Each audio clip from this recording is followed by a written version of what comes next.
Praise Yah for another blessed day. Welcome, everybody, and thank you for listening as we read the Torah reading for this coming week. And may Yah be with you all in our prayers. May He help us and lift us up in Yeshua's name. Finishing our prayer request, we have a prayer request for Brother Ray. We lift him up in his health and his healing. And everyone else that are being persecuted out there, we lift you up. Now we read our Torah reading for this week, which is Exodus 10:1 to 13:16.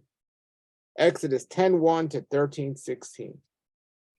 So when we last left the Torah reading, in the last previous reading, we were in Exodus 9 and we saw Moses going to Pharaoh.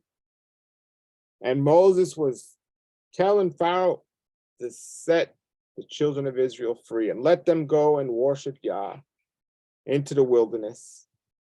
But we look here and it says in 9:35, and Pharaoh's heart was made strong, and he did not send away the sons of Israel as Yahweh had said by the hand of Moses. So here we are in chapter 10 as we read together. Verse 1.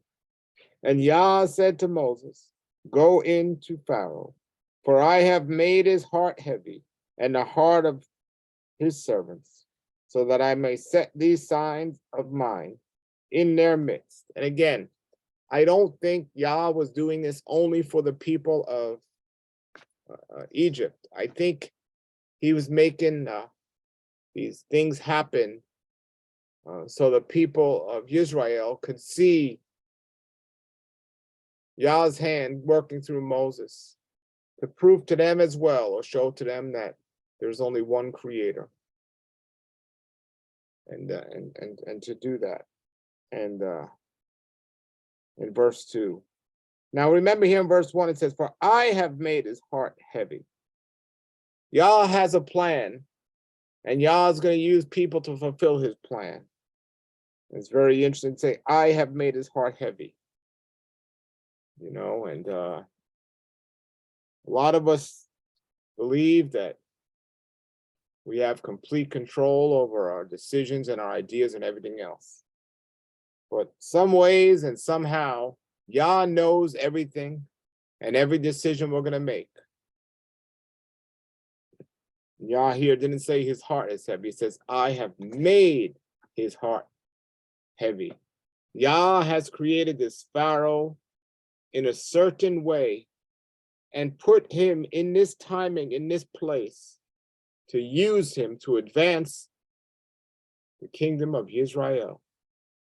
Yah has the pieces planned out in your life, and the people you're going to meet, and the meetings you're going to meet. We have to remember everything on a spiritual level and understand Yah's hand in everything. If somebody is coming up against you, they're not coming against you, they're coming up against Yah, because Yah put all these pieces into place long before you were born. Those people that harm you or do wicked stuff to you or create stuff about you, just as Yah has made the heart of Pharaoh heavy, Yah either made or is allowing that to happen for his reasons. But we know if we stick close to Yah and his words, it says, know the plans I have there for good and not disaster, to give you a future and give you a hope. And that goes against our everything that we could understand and see, to see that.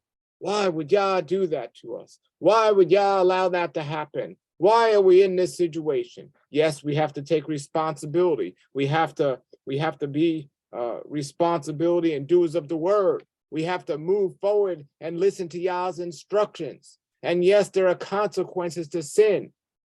But ultimately, we have to understand Yah is the one that is in control. And he allows and can allow everything to happen or not happen. Yah doesn't control our thoughts, but he knows our thoughts. But Yah is still in control. So we need to get this and understand this. Verse 2 says, and so that you may recount in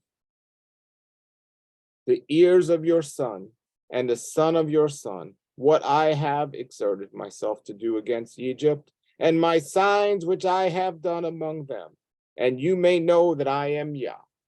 So not only was this for the children of Egypt, not only was this for the children of Israel at that time, for your son's sons to your son's son. This is a story that's to be repeated generations down to talk about Yah's amazing, powerful hand and what he's done. For he could have said, let the children go, and they would have went and it would have been done. But Yah said, no, I am going to do it this way. He is going to come up against me, and I'm going to show you, the children and your future generations through your stories, all the powerful hands of Yah. And Moses and Aaron went to Pharaoh and said, so says Yah, Elo of the Hebrews, until when will you refuse to humble yourself before me? Send away my people so they may serve me. For if you refuse to send away my people, behold, I am going to bring locusts into your territory tomorrow. And they will cover the eyes of the land, and no one will be able to see the land, and they will eat the rest that which is escaped, that which is left to you from the hail. And they will eat every tree that sprouts to you from the field. Everything that has seemed to have not been touched by the previous will now be completely gone. And verse 6 says, and your houses will be full, and the house of all your servants, and the house of the Egyptians, which neither your fathers nor your fathers' fathers has ever seen from this day of their being on the earth until this day. And he turned and went out from Pharaoh. And Pharaoh's servants said to him, how long shall this one be a snare to us? Send away the men that they may serve Yah, their Elohim. Do you not yet know that Egypt is perishing?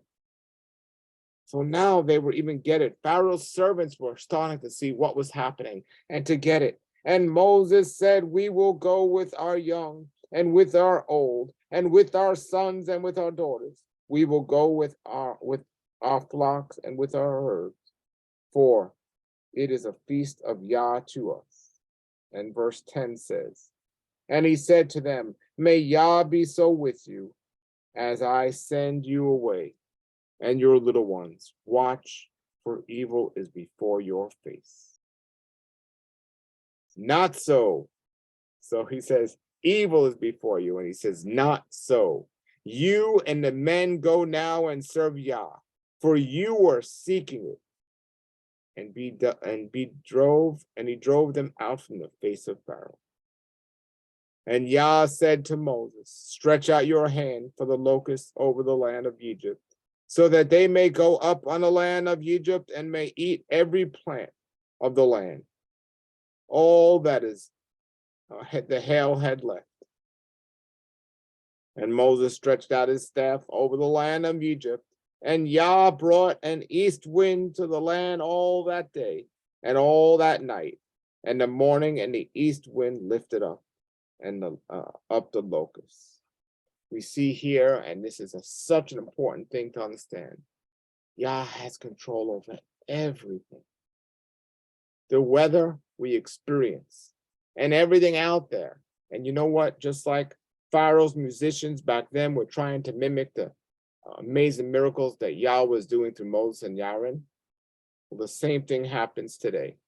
Yah controls the weather. Man's trying to make machines and all these other things to control the weather and control all these storms and everything else. So those that don't have eyes to see doesn't know why this is happening or who this is happening from. But Yah is going to do one thing that's different from the others. So when the storm's coming and there's no peace in the heart, that's not of Yah. When a storm's coming, Yah's people are going to be in peace when it's coming from Yah. So we need to get this and get this right. And Moses stretched out the staff over the land of Egypt, and Yah brought an east wind. Yah brought the wind. And the locusts went up over the land of Egypt and rested on all the territory of Egypt, exceedingly many. Never were there locusts like them before, and afterwards none will be like them. And they covered the eye of the earth, and the land became dark, and ate every plant in the land, and still all the fruit trees that hail had left. No greenness was left in the tree and the plant of the field in the land of Egypt. Now I tell you this right here, no matter what one wants to believe. Yah said in Genesis 1:29, the food for man is fruits and vegetables. The green herbs are our medicine. And without them, man will cease to exist. And here is a perfect proof of that. Who cares if it doesn't matter if we have fruits and greens?